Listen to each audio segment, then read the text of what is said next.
fus réveillé par l'arrivée des autres. Je les entendais dans le couloir se partager les chambres. Tout le monde semblait logé au même étage. Ils se mettaient d'accord pour le rendez-vous du soir. Peu de temps après, m'appela et me demanda comment j'allais, comment s'était passé mon voyage. Il ne me demanda rien de plus sur mon après-midi. Il dit que de leur côté, ils avaient passé une bonne journée, que le train était confortable, que les uns avaient lu et d'autres discutaient entre eux. Il me dit l'heure du rendez-vous dans le hall de l'hôtel, ce que j'avais déjà entendu lorsqu'ils étaient arrivés. À cause du débat, peut-être. Ma concentration sur leurs questions et de devoir être confiné dans un lieu clos éclairé à la lumière électrique. Peu à peu, la gêne à l'œil droit revenait tout entier. Je ne songeais plus qu'à cela, et les nausées à lutter contre elles allaient en augmentant. J'aurais voulu dormir, me mettre en boule quelque part, fermer les yeux et dormir.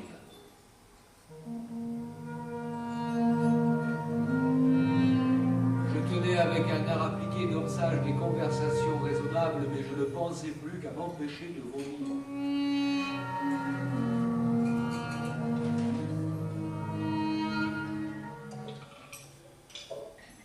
À Roissy, les douaniers français m'ont longtemps retenu. Ils m'ont conduit à part et ils ont très longuement fouillé mon sac. Ils l'ont entièrement vidé et ils l'ont retourné. Ils s'acharnaient avec beaucoup de soin et d'énergie sur chacune des coutures intérieures. Ils tiraient durement sur les fermetures et sur les deux poches plus petites cousues sur les côtés. Ils manipulaient de plus en plus brutalement les livres et semblaient vouloir en abîmer les reliures. Je les regardais faire. J'ai pensé que s'ils abîmaient mes cadeaux d'anniversaire, je me mettrais sûrement à pleurer sans pouvoir m'en empêcher. Je serais ridicule.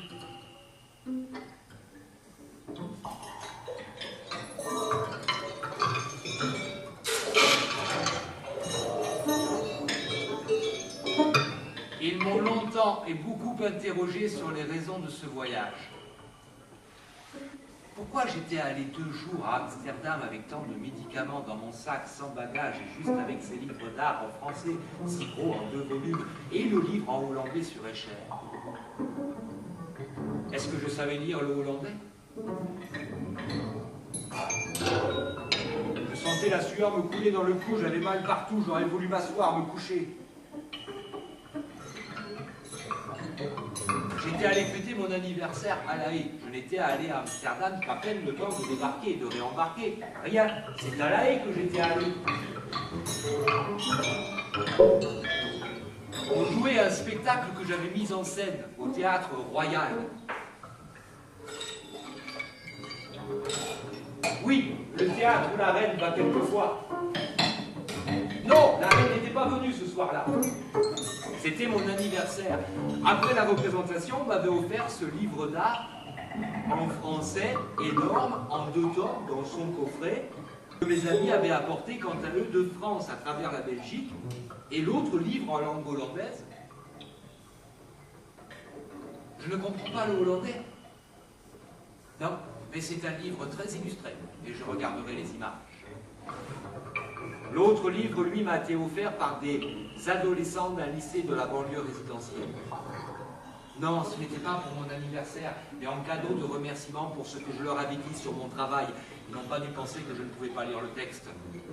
Mais pour eux aussi, ce qui doit être important à cet âge-là, doit être les images. Les adolescents aiment beaucoup échapper.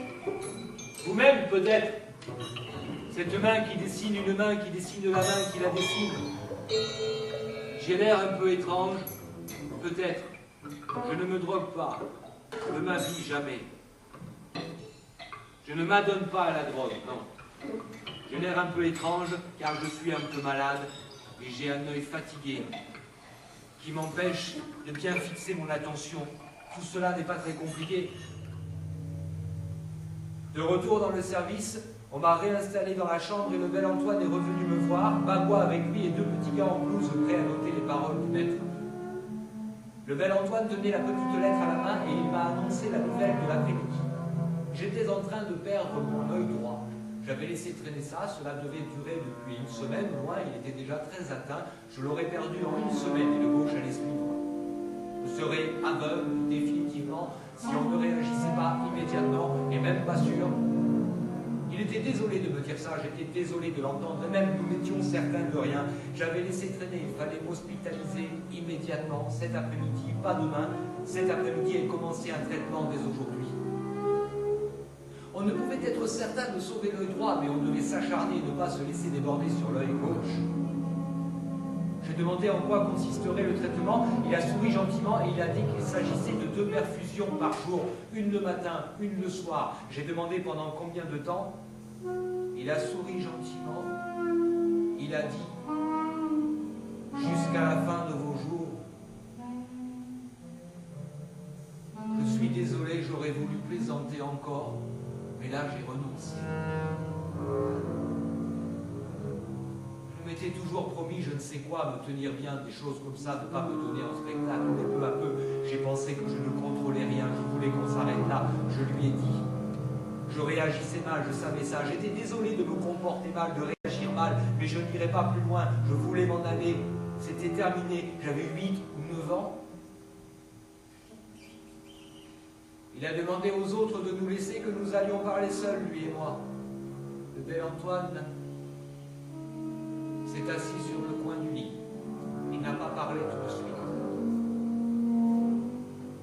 Il était très calme et je faisais de beaux et grands efforts pour me tenir bien, ne pas avoir honte. Puis il a dit que si je partais, il ne pouvait pas vraiment m'en empêcher, que je deviendrais aveugle très vite, que ce n'était pas imaginable pour lui. Que là, à cet instant, je ne me rendais pas compte, la nouvelle était brutale, mais que ce n'était pas imaginable, et que je reviendrais quelques jours plus tard, et que nous aurions perdu alors ces quelques jours, c'était une erreur. Je voulais juste rentrer chez moi. Je répétais ce que j'avais entendu dans les films, je voulais signer une décharge pour qu'il soit paisible, à l'abri des ennuis. Sa responsabilité, ce type de dialogue. J'avais vu plein de scènes comme ça au cinéma. On signe une décharge et on va mourir dans la plaine. Il a souri gentiment, il a dit qu'il ne voyait pas très bien ce que ce papier résoudrait, que ce papier ne résoudrait rien, que je ne devais pas faire n'importe quoi, que je devais l'écouter et m'apaiser. Il devait voir d'autres malades dans d'autres chambres, j'allais rester là, me calmer, il reviendrait plus tard et nous parlerions de ce que j'avais décidé, vraiment décidé, mais il ne voyait pas ce que je pouvais décider d'autre que ce qu'il pensait.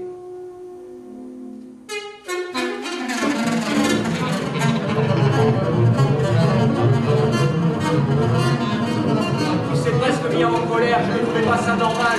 Je voulais lui dire, mais j'en étais incapable. Je trouvais que ce n'était pas conforme à sa fonction, qu'il n'en avait certainement pas le droit. On ne se comporte pas de cette manière avec un homme dans mon état. Il me parlait durement. Il se donnait du mal aussi, beaucoup de mal, je voyais ça. Il oubliait son rôle, son détachement habituel, le détachement qu'ils ont tous, qu'ils veulent tous avoir. Il luttait pour lui-même aussi, l'effet que cela me faisait.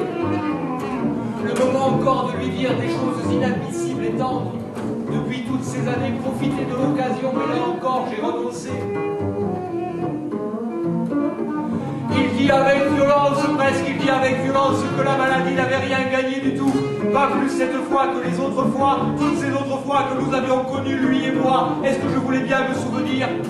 Il ne le pensait pas, c'était une injure de le penser, une sorte d'injure que je lui faisais et qu'il n'admettrait pas. Elle n'avait pas gagné, il ne le pensait pas, il ne pouvait pas le penser, pas même l'imaginer. On pense cela, on ne croit plus à rien. Il penserait cela, il ne croirait plus à rien. Il aurait tort toute sa vie déjà, il se serait trompé. La maladie n'avait pas gagné, je ne devais pas le penser, je n'en avais pas le droit.